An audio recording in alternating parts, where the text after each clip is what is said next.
दोस्तों, कौन जानता है कि जो हमारे आसपास जानवर रहते हैं और हमारे लिए इतने फ़ायदेमंद होते हैं, एक दिन वही जानवर हमारे लिए ज़ॉम्बी एपोकेलिप्स का कारण भी बन सकते हैं। चौंक गए ना कि भला हमारे आसपास मौजूद एनिमल्स ऐसा कैसे कर सकते हैं? तो भाई रुको, ज़रा सब्र करो। इस वीडियो में मैं आपको सब कुछ बताने वाला हूँ कि कैसे एनिमल्स ज़ॉम्बी एपोकेलिप्स का एक बहुत बड़ा कारण बन सकते हैं और वो कौन कौन जानवर है जो ऐसा कैसे कर सकते हैं, ये भी मैं आपको इसी वीडियो में बताने वाला हूँ। तो बने रहना वीडियो में एंड तक। तो चलिए बिना टाइम वेस्ट के लेट्स स्टार्ट द वीडियो। दोस्तों, क्या आपने कभी ये सोचा कि जो हम अपने घरों में आमतौर पर डॉग्स पालते हैं, वही डॉग्स हमारे लिए एक दिन ज़ॉम्बी एपोकेलिप्स का एक बहुत बड़ा कारण हो सकते हैं।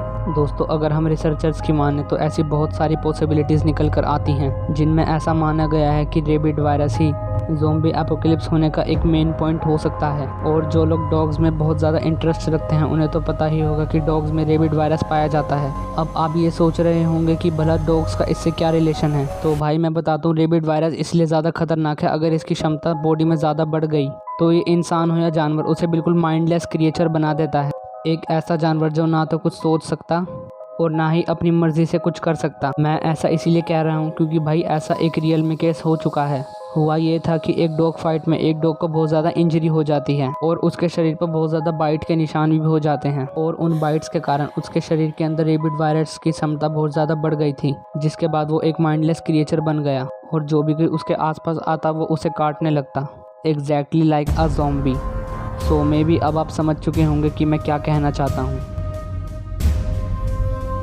क्या आपको पता है कि काऊ के अंदर भी एक ऐसी बीमारी होती है जो कि उसे बिल्कुल माइंडलेस और एंग्री क्रिएचर बना देती है। अब आप बोलोगे कि भाई काऊ तो हमारे लिए इतनी हेल्पफुल होती है, वो कैसे ज़ॉम्बी एपोकेलिप्स का कारण हो सकती है? तो भाई रुको, मैं आपको बताता हूँ। असल में काऊ के अंदर जो बीमारी पाई जाती है उसका नाम है MCD यानी मैड काऊ डिसीज़, और ये बीमारी सीधा काऊ के स्पाइनल कॉर्ड और ब्रेन पर हमला करती है। बेसिकली ये एक बीमारी नहीं, एक तरह का वायरस होता है जो कि काउस पर हमला करता है और इस वायरस के हमला करने के बाद गायें बिल्कुल पागल सी हो जाती है। और अगर हम साइंटिस्ट की माने तो ये वायरस इंसानों में भी फैल सकता है और इसके फैलने की संभावना इंसानों में 6% है। और आपको वायरस की एक ख़ास बात पता होगी ही कि वो अगर किसी क्रिएचर पर हमला कर ले फिर वो अपने आप को उस बॉडी के हिसाब से एडवांस बनाता जाता है। और अगर ये वायरस इंसानों में फैल गया तब तो आप सोच ही सकते हैं कि क्या होगा आगे। हालांकि इंसान ज़ॉम्बी ना बने पर फिर भी आप सोच ही सकते हैं क्या हाल होने वाला है। दोस्तों, अब मैं आपको जो बताने जा रहा हूँ उसे सुनकर तो आप लिटरली पूरा डर ही जाओगे। असल में ये वाला वायरस भी उस काऊ जैसे वायरस से ही मिलता जुलता है, पर उससे ज़्यादा एडवांस है। दोस्तों, एक तरीके का और वायरस होता है जो कि डियर्स में पाया जाता है और ये वायरस डायरेक्ट डियर के इम्यून सिस्टम पर हमला करता है और तो ब्लड सेल्स को भी ख़त्म कर देता है। और इस वायरस के हमला करने के बाद जो हिरण करता है उसे सुनकर लिटरली आप शॉक होने वाले हो। असल में इसके हमला करने के बाद हिरण पूरा ज़ॉम्बी में ही कन्वर्ट हो जाता है। जी हाँ, आपने बिल्कुल सही सुना, हिरण जो है वो पूरा ज़ॉम्बी में कन्वर्ट हो जाता है। और अगर ये हिरण किसी दूसरे हिरण को या किसी और जानवर को काट ले तो ये वायरस उसमें भी मल्टीप्लाई होना शुरू हो जाता है। और साइंटिस्ट ने ये अनुमान लगाया है कि इस वायरस के इंसानों में फैलने की क्षमता लगभग 60 to 70% है। जी हाँ, आपने बिल्कुल सही सुना, 60 to 70%। और अगर कोई इंसान इस बीमारी से शिकार हुए हिरण का मांस खा लेता है, उसके साथ ऐसा होने की संभावना बहुत ज़्यादा हो सकती है।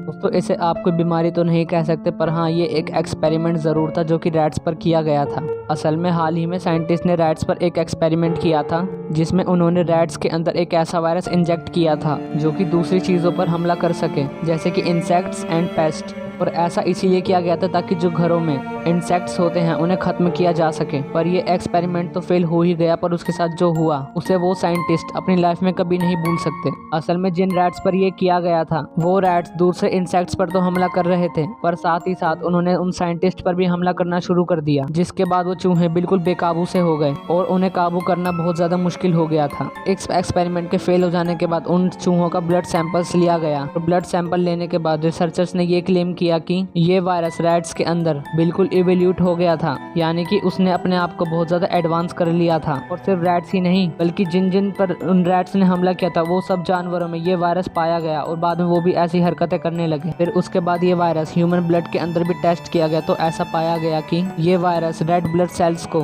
खाकर अपने ही सेल्स बना रहा था। और अगर गलती से भी ये वायरस किसी इंसान के अंदर चला गया वो लिटरली 100% ज़ॉम्बी में कन्वर्ट हो जाएगा। और इस एक्सपेरिमेंट को नाम दिया गया माइस टर्न इनटू वॉकिंग डेड। तो बस that's all for today. I hope guys you enjoy the video. अगर वीडियो अच्छा लगा तो वीडियो को एक लाइक करके ज़रूर जाना और चैनल पर नए आए हो तो सब्सक्राइब ज़रूर कर लेना। मैं मिलता हूँ आपसे नेक्स्ट वीडियो में। Thanks for watching.